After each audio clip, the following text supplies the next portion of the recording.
Bro, listen. Never in my life associated the word boring with baseball. We know what's up. Me? Yeah. Famous? Yeah. And I'm like giddy over there smiling like, we're about to win this shit. Did everyone give you crap? Give me a good host story. I'm not picking it up. We both love the game. We talk about it every day. Can't get enough baseball. Having some popcorn, you're fooling around your phone. I'd have to wait in line for 3 hours. Hang on, because it's about to be a wild ride. All right, there's nobody I would rather ever talk to in the world of baseball than John Thorn, official MLB historian, and I'm honored to talk to you, John. So thank you for coming on, particularly at this time where I know that you're a tremendously busy person. You're always a tremendously busy person because history never stops in Major League Baseball, and but it's heated up a little bit in the last week, right? History does not stop, but the Wednesday announcement that MLB would incorporate the Negro Leagues, 1920 through 1948, 7 of the Negro Leagues, into the official record has created a bit of a media firestorm. All right, in that respect, and I do want to, we asked people why baseball isn't boring, so I'm just going to give you the heads up. At the end of our conversation, I will ask you that. And I suspect you will have the best answer of anybody I've ever asked that question to. But what surprised you about the reaction to this? What surprised me was the unanimity of positive response. I mean, there are some friends on Facebook who will quibble about this or that, but the idea of recognizing the Negro Leagues as an equivalent major league, if not to the National and American League, certainly to the 4 defunct leagues that were admitted by the Special Baseball Records Committee in 1969. So to say that the Federal League and the Union Association and the Players League and the American Association are all major leagues and the Negro Leagues are not, struck me as wrong. When we'll go back to how this all happened. I know you've probably been asked this a lot since Wednesday, but the process of it, there has to be an impetus for it. And really, John, I was at Fenway Park yesterday, and Red Sox manager Alex Cora was asked about this. And he said, he's like, obviously he was very supportive, but he said, unfortunately, baseball feels too reactive. It just should have happened a while ago. And there is a reason always that the process happens. So what is your take on what Alex said? And also, how did the process begin? Well, there are 2 original sins, I suppose, for which MLB can express contrition. One, of course, is segregation, so that no African Americans played in Major League Baseball between 1884 and 1947. But the second, and perhaps more significant omission, was the Special Baseball Records Committee ruling of 1969 just referenced. It wasn't that the Negro Leagues came up for discussion and then were dismissed because of erratic scheduling or paucity of records. It was that they never even came up. So the trope that I have used with several reporters is that Ralph Ellison wrote a novel called Invisible Man. And it's not that the Special Baseball Records Committee of 5, white men for sure, rejected the Negro Leagues. It's that they never came up. They were invisible to them. And the proposition that the Negro Leagues might register as majors was absurd to them. And I believe that the global pandemic of 2020, was a major factor, at least for me personally, in turning around my view that the Negro League seasons were too short and too erratically scheduled to include. I believe the Negro League seasons, in fact, were longer than those of the American League and National League, but most of the games they played were exhibitions or barnstorming games that they needed from date to date, between the dates, to supply revenue. And I do want to, and I know that you chaired the process, but that you had a lot of people working with you, and I've also heard you talk about how important box scores were to the process, to any process, right, in baseball. So how exhausting and exhaustive was this process? It's a process that began long before I started chairing this committee. To the extent that I am the public spokesperson for MLB, that obscures the much longer and arduous trail of Larry Lester, Gary Asheville, Kevin Johnson, Scott Simkus, so many researchers, Tom Tress and Dave Smith of RetroSheet. I am the public face these days of an effort that was really largely conducted by others. And in the darkness and relative ignominy of being a fan, they were simply being fans, and they had a curiosity, they had an itch, they had to scratch. So it's one thing to read about Josh Gibson, and it's another thing to read about Satchel Paige and Buck Leonard and their Hall of Fame bronze plaques in the early 1970s. And quite another to say, I want to know all the men who played in the Negro Leagues between 1920 and 1949. I want their full names. I want to know how they batted and threw. I want to know their birth date and death date. This is the stuff of encyclopedias. And Rob, as you know, I was deeply involved with Total Baseball for all those years, 8 editions, 1989 through 2004. You had mentioned all of the Negro League players, 2,300, and you have 2,300, and it's such a great story across the board. I do want to get to Josh Gibson, but I asked you about the reaction, and from reaction of the media, I would imagine there's been some relatives from some of these 2,300 men who have really, this has made their day as well.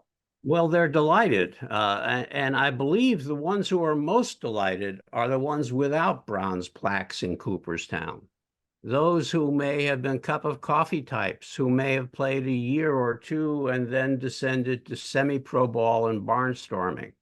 And to be able to say, look, there's great grandpa's name alongside Ruth and Gibson and Page. That's pretty great.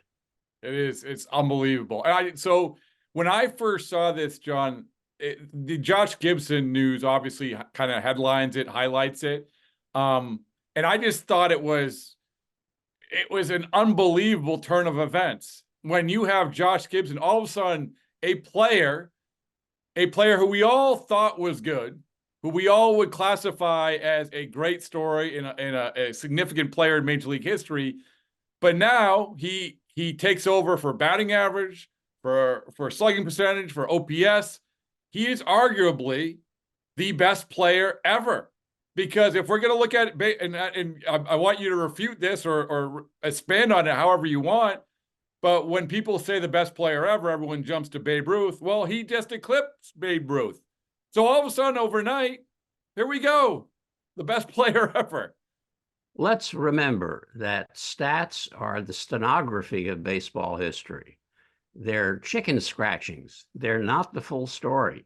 And if you refuse to penetrate beneath 714 or 755 or 762 and refuse to penetrate beneath 372 for Gibson and 367 or 366 for Cobb, then you're missing out on something as a fan. But we realize that numbers have power in baseball as in no other sport.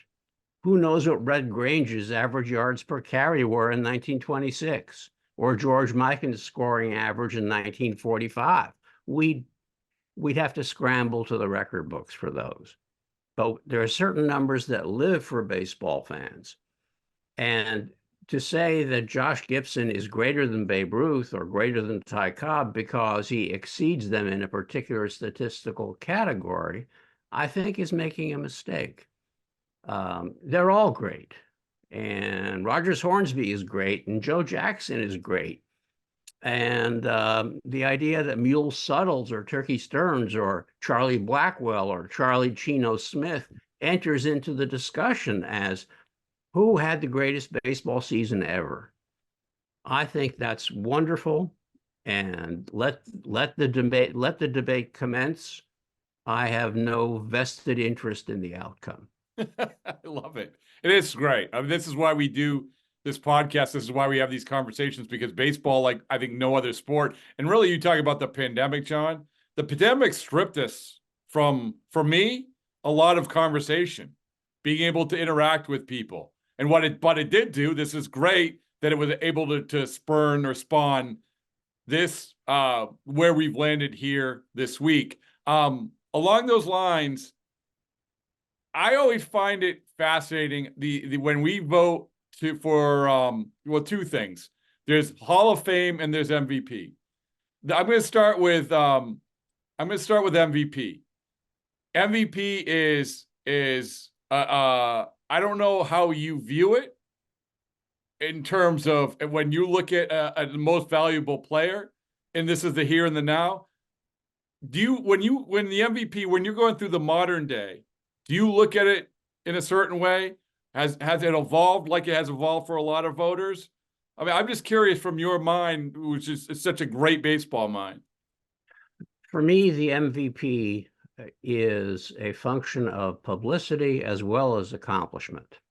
And as a result, even though the Baseball Writers Association members do a good job, and as they do with their Hall of Fame inductions, there are some slips, some people who shouldn't be in are in, some people who should be in aren't. These guys do a great job, but I'm not in the awards business. I'm in the evidence business. I like so, that. So the idea of who thinks what and when is interesting historically. To me, it's really interesting to see the balloting for the Hall of Fame in 1936. Who were the figures who got votes who then disappeared? Johnny Kling. Yeah. What happened to him? So I think that the history of award voting is really interesting, but the award voting in a given year or in a given moment is of no interest to me whatsoever. Well, before we go to the Hall of Fame, because that's an interesting topic, but with the MVP, and I've had this conversation when this comes back to the history of it, when the categories or the criteria was made for MVP voting, I think it was 1936 or something like that.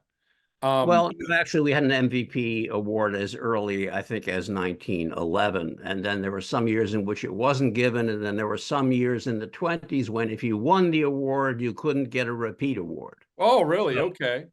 So it is a long and interesting history. Bill Dean is the great expert on this. Okay. Well, I don't know if you have the answer for this, but when we go through the criteria even today, number 2, I've had a great conversation with people last week about this. Number 2 is games played.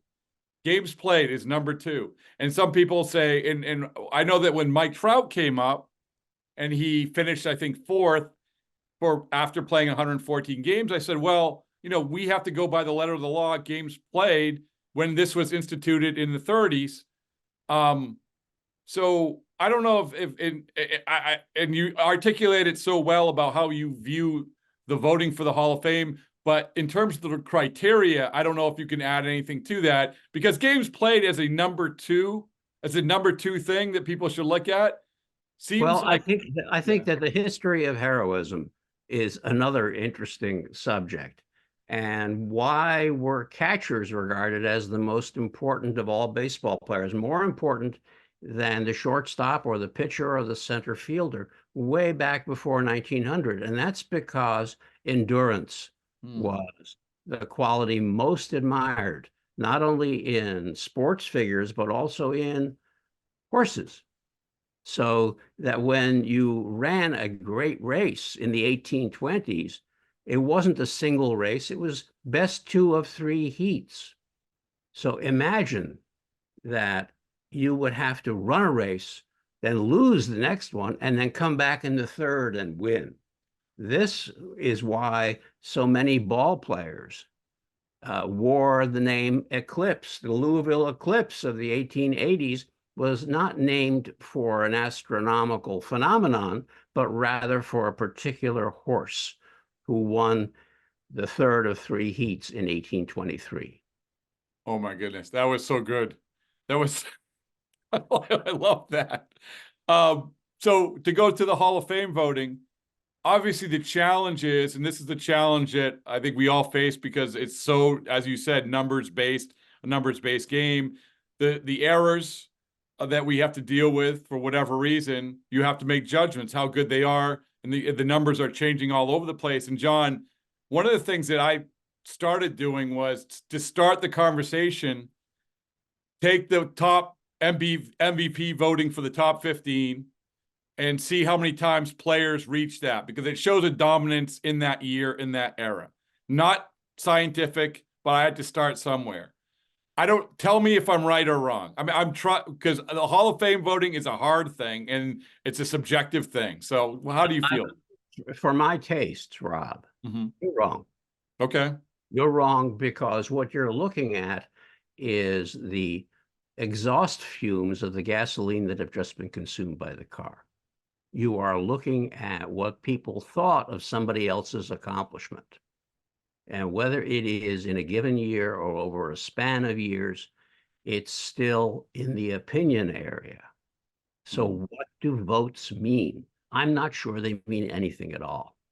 I much prefer to look at OPS or win shares or OBA. Right. I mean, WAR is the thing now everyone immediately defaults to, John. Sure. And WAR is a descendant of linear weights. And you know, it's really the same thing in that it tries to denominate in runs those things that are not directly expressed as runs. Before I ask you why baseball what is the game about? The game is about outs and runs. Conserve one and do the best you can in the other. Well, that's what I said. You know, I said to the point about games played, runs scored, outs made. Before I ask you why baseball isn't boring, I do want to just sort of wrap it up and just say, how gratifying has this last week been for you, for your team, to have these conversations? I think it's been wonderful for us to have produced this effort, to have met with such widespread acclamation of our efforts, and even those who might have been expected to say, well, what about the 17th player on the 18-man squad? Was he as good as that white major leaguer? Well, that's not what we're about. What we are doing is not judging the quality of individual players, but rather embracing an entire league. So just as with the Federal League of, say, 1915, we are including all the records of a league that positioned itself as a rival, purported to have a league structure, had league standings and box scores that were reported. This is what we're about. The whole idea of judging, well, okay, Josh Gibson and Satchel Paige, they're great. What about all the others who have Hall of Fame plaques? They're great too. But what about the average player in the Negro Leagues versus the average player in the white major leagues of that period? That's not a discussion we're having. Well, I just want to thank you for all your hard work. And I also want to thank you for allowing me to ask you this question. Why isn't baseball boring for you? Baseball for me models America, and baseball was, for me, my gateway to feeling like an American. And I was not born in this country. My parents are Holocaust survivors. I was born in a displaced persons camp in occupied Germany. And I had a little bit of trouble getting along with kids. And it seemed to me that baseball was the ticket. It was my ticket of admission to American life. Well, thank you for that. And thank you for all that you do, John. I sincerely mean it. And thank you for coming on the podcast. I appreciate it. My pleasure, Rob.